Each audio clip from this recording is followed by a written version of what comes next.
रास्ते से जाते हुए जब सड़क के बगल में यह पोस्टर लगा हो कि बृहस्पतिवार को यानी कि हर बृहस्पतिवार को शाम 4 बजे से लेकर के 7 बजे तक मरीजों का इलाज मुफ्त किया जाएगा, बिल्कुल निःशुल्क, और बगल में यह भी लिखा हो कि ओपीडी फ्री, तो मुझे लगता है कि इस बैनर के हॉस्पिटल के पास पहुंचना चाहिए और पहुंच करके वहां की सुविधाओं के बारे में आपसे बताना चाहिए। यह भी जानने का प्रयास करना चाहिए कि बृहस्पतिवार के दिन यह अस्पताल के तरफ से मरीजों का इलाज मुफ्त में क्यों किया जाता है। और अगर बैनर पर तमाम बीमारियों का जिक्र किया गया हो जिससे यह प्रतीत होता हो कि एक छत के नीचे तमाम बीमारियों का इलाज हो सकता है, तो आखिर उन तमाम बीमारियों के इलाज के प्रक्रिया में बजट क्या होगा, इन तमाम चीज़ों पर बात करना चाहिए और आपको दिखाना चाहिए। वैसे में Galaxy emergency hospital multi specialist and trauma centre के मतलब हॉस्पिटल में हम पहुंच गए हैं और इस हॉस्पिटल में हमको नीरज चतुर्वेदी जी मिल गए हैं। इनके डीडी के बारे में बताया जाता है कि एमबीबीएस एमडी हैं और एनेस्थेसिया में स्पेशलिस्ट हैं। उसके बाद से हम बातचीत करेंगे और बातचीत का सिलसिला शुरू करें उससे पहले बहुत बहुत स्वागत करते हैं डॉक्टर साहब। धन्यवाद। पोस्टर पर लिखा है कि शाम 4 बजे से 7 बजे तक हर बृहस्पतिवार को मुफ्त में इलाज किया जाएगा। उसके पीछे में हमारा मकसद ये था कि बहुत सारे गरीब पेशेंट होते हैं जिनका जो पे नहीं कर पाते हैं, तो एटलीस्ट कम से कम डॉक्टर से कंसल्टेशन फ्री हो जाता तो वो कुछ उनका जो बजट था, जो उनका भार था, वो कम हो जाएगा। तो इसलिए हम लोगों ने उस दिन कंसल्टेशन फ्री कर दिया है ताकि वो एक बार दिखा ले, इलाज अपना शुरू हो जाए उनका। मतलब हर बृहस्पतिवार को ही? बृहस्पतिवार। तो कितने मरीज आते हैं उस समय में?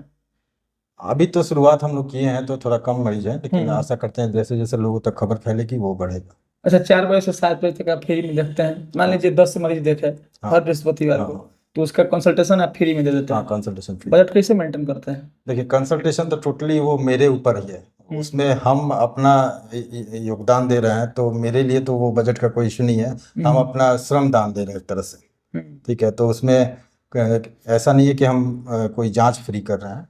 अच्छा, मतलब दवा वगैरह सब लेगा? दवा लेगा, क्योंकि वो चीज़ हम नहीं कर पाएंगे ना।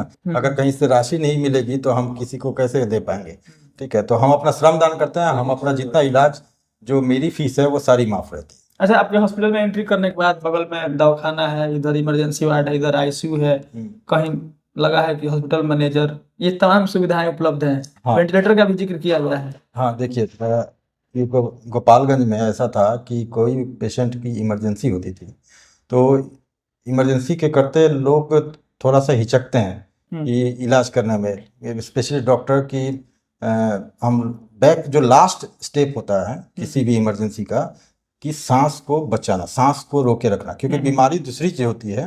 बीमारी मान लीजिए कि ब्रेन में हेमरेज हो गया और हेमरेज इतना बढ़ गया कि हेमरेज से मृत्यु से पहले सांस रुकने से मृत्यु हो जाएगी। तो सांस को बैकअप में लेने के लिए हम लोगों को सांस का बैकअप लेने के लिए हम लोग को वेंटिलेटर के सपोर्ट की जरूरत पड़ती है। बाकी जो प्राइमरी डिजीज है, जो ओरिजिनल डिजीज है, उसका इलाज तो चलते रहेगा, लेकिन तब तक सांस रुक ना जाए उसके लिए वेंटिलेटरी का टेम्परेरी सपोर्ट जरूरी होता है, ठीक है। तो ये चीज़ हम लोग अपना व्यवस्था में रखे हुए हैं ताकि हम लोग इलाज अपना प्राइमरी डिजीज का कर पाए। अच्छा, मतलब आपके पास सुविधा है इसका, आईसीयू का, वेंटिलेटर का, कि यहाँ उसका? हाँ, व्यवस्था है। अच्छा, आईसीयू ऐसा होता है, आईसीयू विदाउट वेंटिलेटर वो आईसीयू नहीं होता। ओ, मतलब दोनों एक दूसरे के पूरक हैं। हाँ, क्योंकि आप सिर्फ मॉनिटर रखे हुए हैं और मॉनिटरिंग कर रहे हैं, पल्स बीपी चेक कर रहे हैं और मरीज को दवा दे रहे हैं, लेकिन अगर उस स्थिति में उसकी इमरजेंसी होती है उसी आईसीयू में, तो आप क्या करेंगे? आप या तो आपका वेंटिलेटर नहीं तो सीधे गोरखपुर रेफर करेंगे। तो हम लोग इसीलिए ये सारा कुछ पहले से ही बैकअप रखे हुए हैं कि अगर इलाज के दौरान उसको वेंटिलेटर की जरूरत पड़ती है तो हम लोग तुरंत वेंटिलेटर लगाएंगे। अगर इलाज के दौरान उसका किडनी फेल करता है या फिर पहले से फेल होके आता है तो उसके आईसीयू में ही हम लोग डायलिसिस भी कर देंगे। ऐसा नहीं कि डायलिसिस के लिए किसी दूसरे हॉस्पिटल में भेजा जाएगा। पटना में भी बहुत सारे हॉस्पिटल हैं, जैसे हार्ट हॉस्पिटल करके है वहाँ पे, तो वहाँ पे सिर्फ कार्डियक सेंटर है। तो उन लोगों के पास जब भी हार्ट फेल करता है तो किडनी पर असर पड़ता है, किडनी भी खराब होता है। तो वो लोग क्या करते हैं कि हार्ट हॉस्पिटल है, हार्ट का इलाज कर रहे हैं, किडनी फेल करके तो भेज देते हैं दूसरे जगह कि जाओ, हमारे पास डायलिसिस की सुविधा नहीं है, कोई मल्टी स्पेशलिटी हॉस्पिटल में जाइए, वहाँ पे डायलिसिस भी हो जाएगा, हार्ट का भी केयर हो जाएगा। तो हम लोगों ने सारा सुविधा एक साथ रख दिया है। एक तरह से इतना बड़ा सेटअप तो नहीं है, लेकिन सारी सुविधाओं यहाँ पे उपलब्ध है। जो एक मल्टी स्पेशलिटी जो दिल्ली में जो बड़ा सेटअप होता है, उसका एक मिनिएचर फॉर्म यहाँ पे अवेलेबल है। अच्छा, आपके पोस्टर पे ये भी लिखा है कि 24x7 डेज, हाँ। मतलब आप लोग दिन रात इलाज कर सकते हाँ, हैं। दिन रात 24/7। तो कैसे मेंटेन करते हैं आप लोग? वैसे मान लीजिए रात में किसी को इमरजेंसी हो गया, हाँ। वो आपके यहाँ आ गया, हाँ, तो कौन मिलेगा? आपकी कोई और? हम भी मिलेंगे और यहाँ के स्टाफ भी मिलेंगे। अच्छा, मैंने उपलब्ध है। पूरा रोस्टर बनाया हुआ है, कौन किस समय अवेलेबल रहेगा। उसके बाद से देखा गया है कि मतलब ऐसा लग रहा है जैसे आप बता रहे हैं कि एक छत के नीचे सभी मतलब तरह के रोगों का इलाज यहाँ हो जाएगा। हाँ, ये सब सुविधा उपलब्ध है यहाँ पे। सभी सभी मतलब देखिए क्या है कि मेडिकल साइंस बहुत ही वास्ट है। कोई अगर बोलता है कि सब कुछ का इलाज होगा तो ऐसा वो गलत बोल रहा है। हाँ, बेसिकली क्या है कि जो बेसिक डिजीजेज है, जैसे सर्जरी, जनरल सर्जरी हो गया, गायनी हो गया, ईएनटी हो गया, मेडिसिन हो गया, तो ये जो जनरल चीज़ें हैं उनका इलाज तो होता ही है यहाँ पे। जनरल सर्जरी का या फिर गायनी का, ठीक है।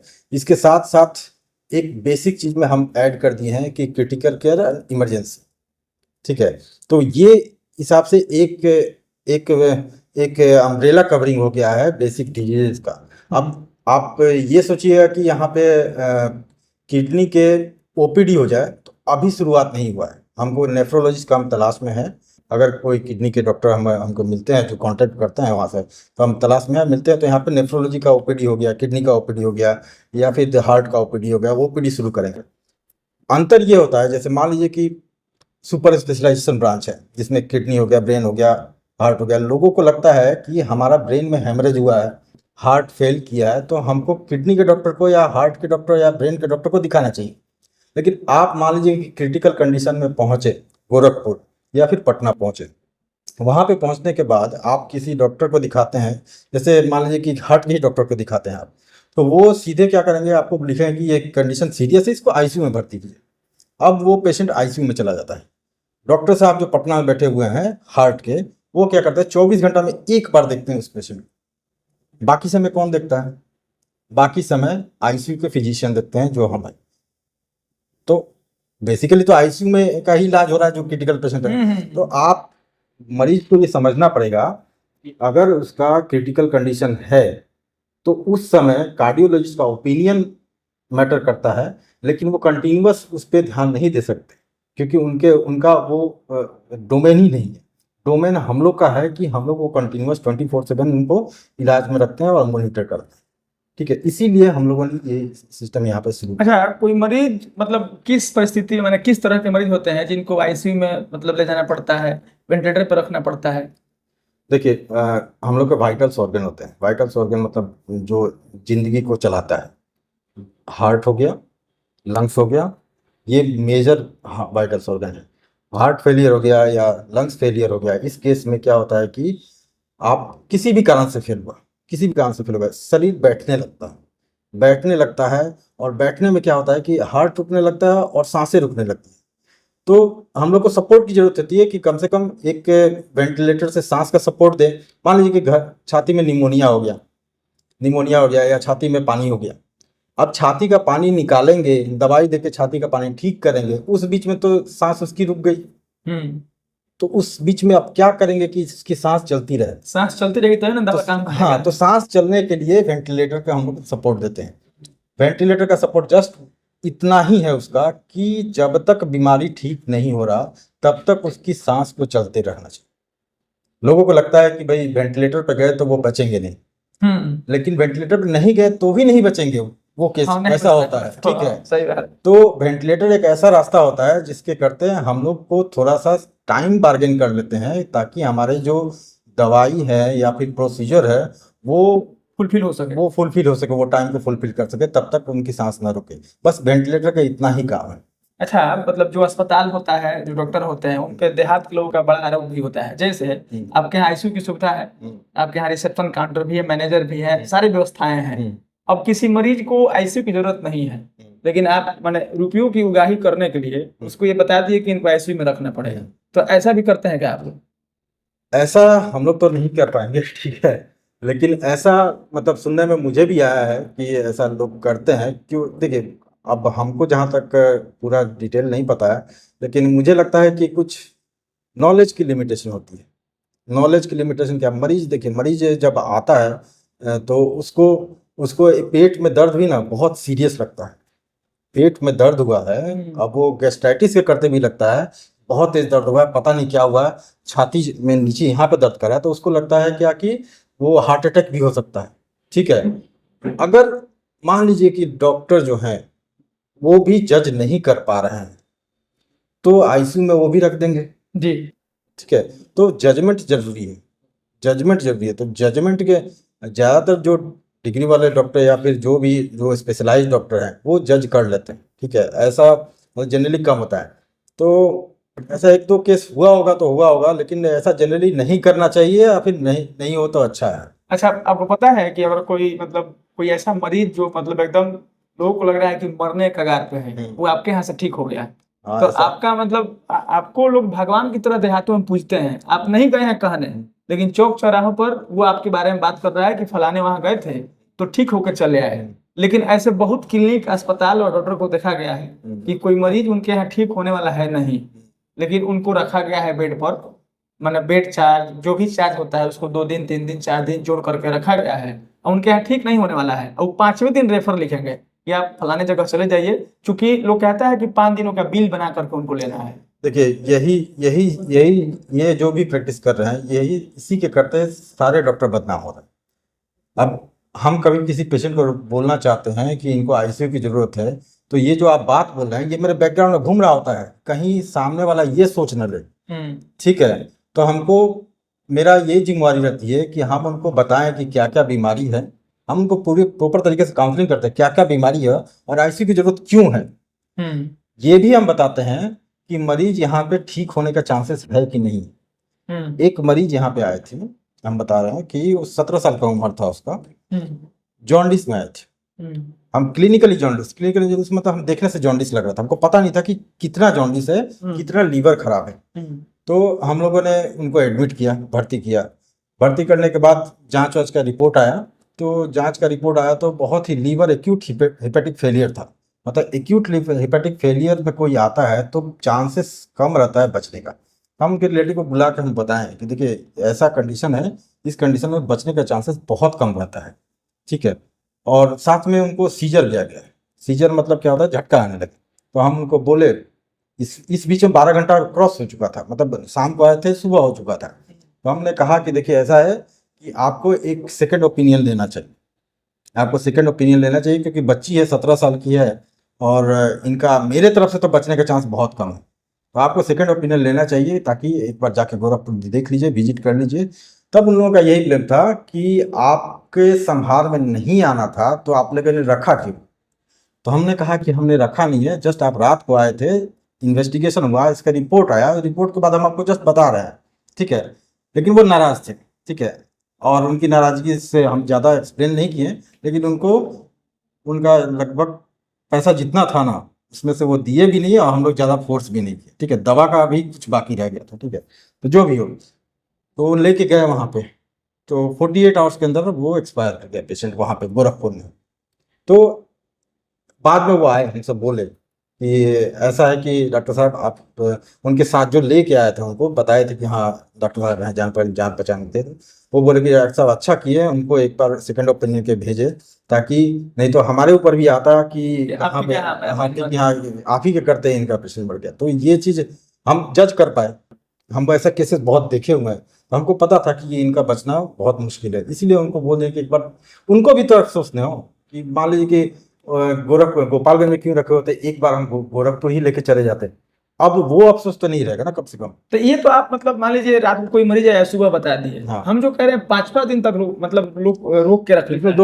दो बात ये है कि देखिए मरीज का इलाज हो रहा है जो आईसीयू में क्रिटिकल है, तो क्रिटिकल केसेस खराब भी होता है और बढ़िया भी और ठीक भी होता है। तो मान लीजिए कि इलाज के दौरान ठीक हो रहा है, एक समय ऐसा भी आता है वो खराब भी होने लगता है। तो उस समय डॉक्टर क्या करेगा। मान लीजिए कि कुछ एक पेशेंट थे हमारे पास, वो गोरखपुर से ही आए थे यहाँ पे। ठीक है, गोरखपुर से यहाँ पे आए थे, वो आईसीयू में एडमिट थे। हम लोगों ने बेहोश थे, कुछ नहीं रिस्पॉन्स करता, दम साइलेंट। तो हम लोगों ने उनका इलाज किया, कुछ इंटरवेंशन किया, इससे वो होश में आ गए। उससे हमको पता चला क्या कि इनमें एक ऑपरेशन की ज़रूरत है, और वो ऑपरेशन के लिए न्यूरोसर्जन की ज़रूरत है। तो वो न्यूरोसर्जन आपको मिलेंगे पटना में। तो हमने बताया कि देखिए ये इसमें एक ऑपरेशन की ज़रूरत है और ये पटना में ही हो सकता है। तो उनको तो हम 4-5 दिन रखें, लेकिन 4-5 के दिन के दौरान हमको पता चला क्या कि ये ऑपरेशन की इनकी जरूरत है, इसके बाद ये हो सकता है कि ठीक हो जाए। तो वो समझदार भी थे, उन लोगों ने ऐसा हमको नहीं बोला कि आप क्यों रखे, जब आप वो लोग लेके गए अपना ऑपरेशन कराए और वो ठीक हुए। मतलब ये प्रोसीजर है कि कब समझ में आ रहा है कि क्या करना है। हाँ वो भी है, तो इसलिए एक ब्लाइंडली किसी पे दोष नहीं दिया जा सकता है कि आप रखे हुए हैं। हाँ कुछ लोग होता है, अब ऐसे भी हो सकता है कि अब समझ ही में नहीं आ रहा है, रखे हुए हैं, उसका मेरे पास तो कोई रिकॉर्ड नहीं है, लेकिन वो ऐसा ना हो तो अच्छा है। चलिए अब मतलब आगे बढ़ते हैं। WHO का एक रिपोर्ट आया है कुछ महीनों पहले कि मेडिकल शॉप से कोई मरीज जा करके दवा ना खरीदे, क्योंकि टाइफाइड होता है तभी मैंने फीवर दिखता है। एक उसमें आया है वायरल फीवर, उसके बाद से डेंगू वगैरह में फीवर रहता है, तो सब में फीवर रहता है। जो दवा लेने जाता है वो कहता है कि बुखार लगे हमको दवा दीजिए, और वो लोग दे देते हैं, क्योंकि वो कंसल्ट नहीं किया कि किसी डॉक्टर से कि कौन सा बुखार है। तो ऐसे में किसी आदमी का किसी मेडिकल शॉप से दवा खरीदना, जबकि WHO बार बार मना कर रहा है, कहाँ तक जायज है? देखिए ये एक कम्युनिटी प्रॉब्लम है, कम्युनिटी प्रॉब्लम मतलब एक ह्यूमैनिटी के पर ही प्रॉब्लम। WHO जो भी निकालता है ना, वो पूरा पूरा वर्ल्ड के पॉपुलेशन पे सर्वे करके निकालता है। प्रॉब्लम कहाँ पे आ रही है WHO के पास, हम बता रहे हैं कि प्री एंटीबायोटिक एक ऐसा दवा है जो बैक्टीरिया को, जो सूक्ष्म जीव होते हैं, उसको मारने के लिए होती है। तो सबसे पहले आविष्कार हुआ था पेनिसिलिन का, बहुत सालों पहले, आज से 100 साल पहले हुआ था आविष्कार। उस आविष्कार के पहले जो प्री एंटीबायोटिक एरा है, उस समय कोई भी ऐसा दवाई नहीं था जो हमारे सूक्ष्म जीव, हमको इन्फेक्शन कर दिए, बुखार हो रहा है तो उसको ठीक करने के लिए वो दवा बने। तो उस समय बहुत मोर्टालिटी होती थी, एक प्लेग हो गया उससे पूरा शहर का शहर साफ हो गया, एक कोई भी कॉलरा हो गया उससे शहर का शहर साफ हो गया। तो वो प्री एंटीबायोटिक रहता है, एंटीबायोटिक था ही नहीं। आज अगर कॉलरा हो जाता है, प्लेग हो जाता है, तो उसकी दवाई हमारे पास है। अब क्या हुआ, जैसे जैसे समय बीतता गया वैसे वैसे बहुत सारे एंटीबायोटिक आ गए। अब एंटीबायोटिक का बहुत ज़्यादा यूज हो रहा है। एंटीबायोटिक का ज़्यादा यूज होने से क्या होता है कि उसका रेसिस्टेंट डेवलप कर रहा है, वो काम ही नहीं कर रहा है। अब क्या होगा कि मान लीजिए कि वायरल फीवर हुआ है जिसमें एंटीबायोटिक का रोल नहीं है, आप एंटीबायोटिक दिए जा रहे हैं, तो उससे रेसिस्टेंट डेवलप कर रहा है। अभी आप ब्लड कल्चर या फिर कोई यूरिन कल्चर जब भी होता है, उसका रिपोर्ट देखिएगा, तो अगर 10 दवाई है तो उसमें 7 दवाई का रेसिस्टेंस ही रहता है, 2 ही 3 दवाई काम कर रहा होता है। अगर ऐसा ही चलता रहा तो आने वाले कुछ समय में क्या होगा कि कोई भी ऐसा एंटीबायोटिक नहीं बचेगा जो काम करे। फिर से हम लोग प्री एंटीबायोटिक के राह पहुंच जाएंगे, और मोर्टेलिटी बहुत ज़्यादा होगी, उस समय कोई नहीं बचा पाएगा। इसीलिए WHO ये वार्निंग जारी बहुत दिनों से कर रहा है, डॉक्टर्स को भी अलग से कर रहा है और यहाँ पे भी कर रहा है। तो वो चीज़ ना हो तो अच्छा है, और इसीलिए मना किया गया है। लेकिन क्या है कि हमारा सिस्टम अलग है, मतलब हमारा इंडिया का सिस्टम अलग है। डॉक्टर्स उतने हैं नहीं ओवर द, और मरीजों के पास पैसा भी उतना नहीं है। अब सर्दी खांसी बुखार है तो वो लोग डॉक्टर के पास जाएंगे, फीस देने का पैसा नहीं है, उसी फीस में दवाई भी लेना है। हाँ बस यही आने वाले थे कि वो लोग दवाई इसलिए लेते हैं ना, डॉक्टर के पास, मैंने हॉस्पिटल के नाम पर लगता है पैसा बहुत लगेगा, तो हम मतलब 200-400 कंसल्टेशन का नहीं देकर उतना का दवा ले लेते हैं। तो ये गरीबी प्रॉब्लम है, हर एक चीज का प्रॉब्लम तो गरीबी है। गरीबी से ऊपर उठेगा तब वो नियम लागू होगा ना, तभी तो उसके लिए हमारी सरकार भी तो इसीलिए तो बहुत सारी नियम ला रही है कि मतलब फ्री में इलाज के लिए। तो वो सब जब धीरे धीरे लागू होते जाएगा और धरातल पर उतरते जाएगा तो ये प्रॉब्लम धीरे धीरे सॉल्व होता है। मोटे तौर पे कंसल्ट करके ही दवा लेना उचित है। हाँ ये तो। अंतिम 2 सवाल, पहला ये कि आपके अस्पताल के बारे में सोशल मीडिया पर हम वीडियो देखे थे, कोई महिला इस रास्ते से जा रही थी और वो मतलब अपने बेटे के इलाज को लेकर के सदर अस्पताल से जा रही थी और वो यह मान चुकी थी कि इसका इलाज नहीं होगा। आपके अस्पताल के सामने सड़कों पर रख करके और चीख रही थी, चिल्ला रही थी, आपके यहाँ के तमाम स्टाफ जिसमें आप भी शामिल थे, उस बच्चे को उठा करके ट्रीटमेंट किए और ठीक करके भेजे। क्या जरूरत थी सब करने की?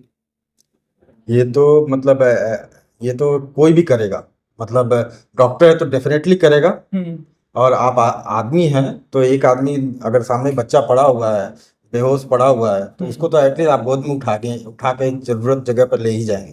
और उसके लिए तो और भी अच्छा था कि हॉस्पिटल के सामने ही वो बच्चा बेहोश हुआ। ये सवाल हम इसलिए कर, इसमें रिस्क है क्योंकि वो जान गई है कि मेरा बच्चा नहीं जिंदा रहेगा, उसके बाद भी आप उसमें हाथ लगा रहे हैं। अगर बच्चा यहाँ खराब हो तो फिर ये परसेप्शन डेवलप होगा ना कि वहाँ खराब होता है। पहली बात कि हम उसको देखते समझ गए थे कि इसका जो धड़कन है और सांसें हैं चल रही, मतलब वो जिंदा है। हाँ। जिंदा है। मैंने थोड़ा सा, ये इसमें ज़्यादा टाइम लगता है, 2 से 3 मिनट लगता है। हमने पूछा कि क्या हुआ था, तो उससे हमको पता चला कि ये फेब्राइल सीजर का केस है।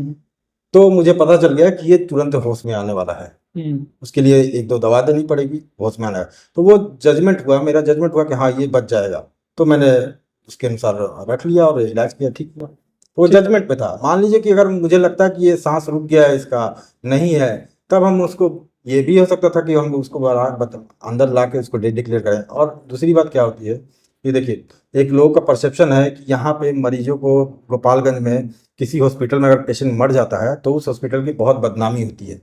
बदनामी तब होती है जब आप रखे हुए हैं, मरीज को एक्सप्लेन नहीं किए हुए हैं कि मरीज का स्थिति खराब है। उस माँ को पता था कि मरीज, बच्चा बेहोश हुआ है और वो गाड़ी में बेहोश हुआ है, नीचे रखी है, तो वो माँ हमारे हॉस्पिटल पे क्यों क्यों ब्लेम करेगी? जब आते ही अगर मान लीजिए कि बच्चा बचने वाला नहीं होता, हम आते ही हम बोल देते बचेगा नहीं, या फिर जो भी है बता देते, क्लियर कट बता देते, और वैसा ही होता तो वो भी ब्लेम नहीं करती।